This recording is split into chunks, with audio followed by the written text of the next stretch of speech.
Hi guys, ito na yung flash fish na power station natin at i-unbox na natin para ma-check na natin kung ano yung mga features nito. Let's go! Maayos naman yung pagkabalot at ito na yung flash fish na power station natin. Let's check kung ano yung itsura ng ating bagong power station ngayon. Okay, ito na yung power station natin. Okay. Ang cute lang ng power station natin guys. Pero mabigat siya. Tingnan kung ano yung mga kasama sa box. And meron tayo ditong adapter. Okay. Meron tayong AC adapter.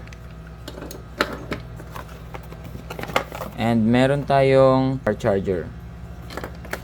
And syempre yung user guide natin. Yan lang yung laman. Ayan, so ito na yung power station natin. Maliit lang siya guys pero mabigat siya. Ito yung itsura niya. Ito yung look. Yung likod nakalagay portable power station, pure sine wave, 288 watt hour, 260 watts. Flash fish yung brand natin. So ang mga port natin, meron siyang AC, USB, may light, may DC. Tapos meron din siyang on-off and meron siyang port dito na kung saan isasaksak natin yung solar panel natin. So ito yung input niya.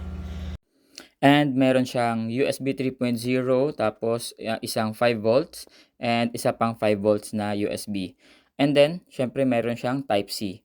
Tapos dito sa DC output naman meron siyang 12 volts and 24 volts. So magkahiwalay. Check muna natin yung light. So, on lang natin. Pindutin lang natin to. And, meron tayong 60% battery na.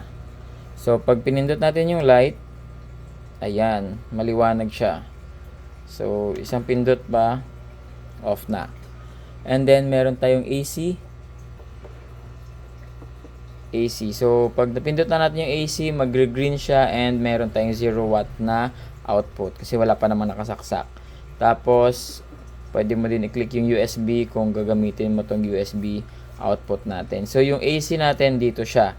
Kaya itong may kasamang adapter kasi dito natin siya isasaksak. So, off muna natin. Ayan siya. Para dito mo isasaksak yung mga appliances natin. And tsaka mo i-on yung AC. So, later, check natin yung mga appliances na pwede dito. So far, working naman lahat. And ito naman yung DC natin. So yung DC, nakalagay din dito yung DC output niya. And ito yung mga port natin para sa DC. Okay. Ngayon, charge natin yung power station natin using this AC adapter. So check natin kung magcha-charge tong flash fish natin.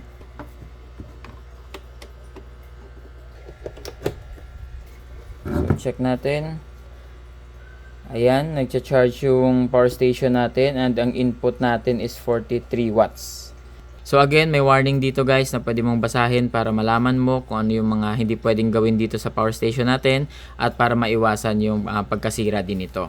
Okay, so mabigat siya ng konti at napaka-handy lang din niya guys. Okay guys, check natin tong USB port muna natin. So mag-charge muna tayo using this USB port. So since yung USB natin, nandito yung on niya, click lang natin yung on and then click yung USB. So pag nag-green na, pwede na natin gamitin tong mga port natin sa USB. So first, try natin muna tong charging ko sa aking relo. So try muna natin sa USB 3.0 and check natin tong watch ko kung magcha-charge. Okay, so nagcha-charge yung 3.0 natin na port. Tapos check naman natin ngayon. Okay, nagcha-charge din. And yung pangatlong port natin, nagcha-charge din yung pangatlong port natin. Okay, so working lahat ng port natin sa USB. And sa Type-C, kailangan natin ngayon ng Type-C cord. So kukuha lang ako. So ito yung Type-C cord ko. Try natin gamitin yung Type-C dito. at charge natin yung phone. Okay, so nagcha-charge siya at ang nakalagay ay fast charging. Fast charging yung Type-C dito na port, guys. Fast charging. Naman natin yung AC output natin. So, off natin yung USB at try natin yung AC.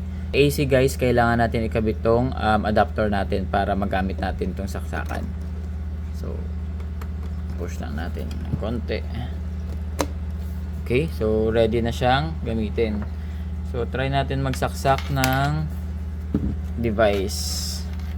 So, gamitin ko tong RoboGun ko na Ugreen, 65 watts. So, check natin. Saksak. Okay, so, open lang muna natin yung AC. On pala muna natin and then AC. So, naka-under na yung AC natin. Output 0. So, check natin. Charge natin itong phone natin. Super fast charging. Yung adapter ko kasi naka super fast charging siya, no, sa Samsung ko. Kaya, ayan, nakalagay siya super fast charging. So, again guys, yung output ng charging ko sa phone ko is 18 watts. So, makikita nyo dito yung output kung ilang watts yung appliances na sinasaksak nyo dito sa AC. So, lalabas dito yung wattage kung ilang watts yung nakukonsume mo or yung nakukuha mo sa power station natin. So, since nagamit na natin yung AC, try naman natin yung DC na output natin. So, may fan tayo na DC na 12 volts. So, check natin ngayon guys. So, dito muna tayo sa DC and punta tayo dun sa electric fan natin na 12 volts. Ito yung 12 volts natin na fan. So, check natin tong fan natin dun sa power station natin na bago, which is the flash fish, no? So, check natin. Dahil 12 volts siya, make sure na sa 12 volts natin siya isasaksak. So, yan. So, umandar na yung fan natin. Yan. So, naka number 2 yung 12 volts fan natin at malakas tong fan na to eh. So, ngayon, nasa 16 watts yung usage ng fan natin. So, DC output niya 16 watts. Wala lang nakalagay kung ilang oras niya siya magagamit. So, yun lang yung wala dito compared sa Blue Yeti natin, no? Na meron tayong reference kung hanggang anong oras mo siya magagamit. So, now, check natin yung number 3 kung ilang watts tong 12 volts. Yan, naka number 3 na yan. And 18 watts yung 12 volts natin.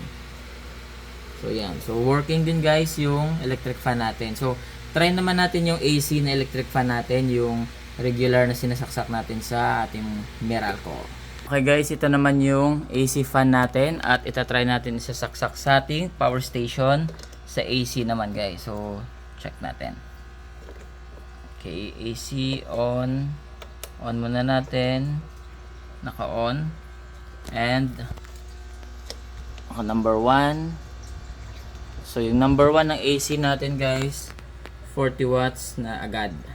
So, talagang mataas yung wattage ng ating AC na fan. Kaya recommended na para makatipid tayo at syempre para matagal yung usage ng power station natin, dapat mababa yung mga wattage na ginagamit natin. Like yung 12 volts hanggang 18 watts lang yung number 3 niya. So, ito naka number 1 pa lang yung AC natin.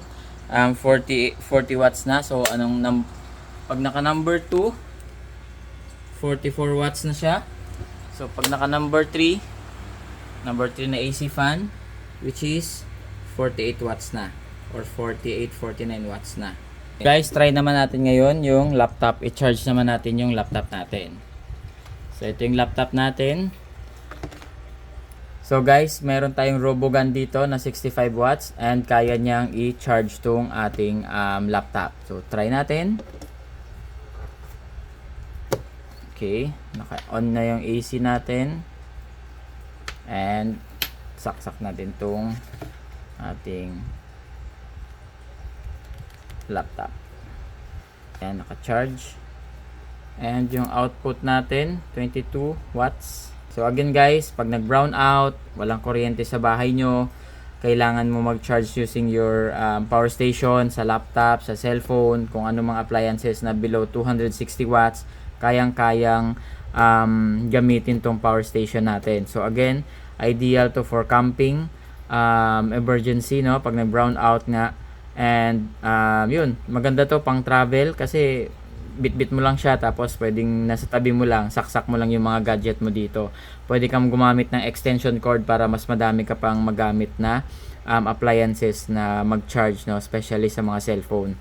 Ngayon na meron tayong EB3A, try natin i-charge tong power station na to na flash fish doon sa EB3A natin. So, si-set up ko lang. Ayan guys, ito yung Blue Yeti natin at ito yung flash fish natin. So, ngayon, tatry natin i-charge yung flash fish natin dito sa Blue Yeti natin na power station. So, gamitin natin tong kasama sa flash fish na AC na input. Okay, saksak natin dito. Gamitin natin tong Blue Yeti natin guys, and naka 86% yung Blue Yeti natin na naka AC. Saksak natin tong ating flash fish kung ilang watts yung kinukuha niya din dito. Ayan, so guys, 43 watts na talaga yung ina-accept ng power station natin na flash fish.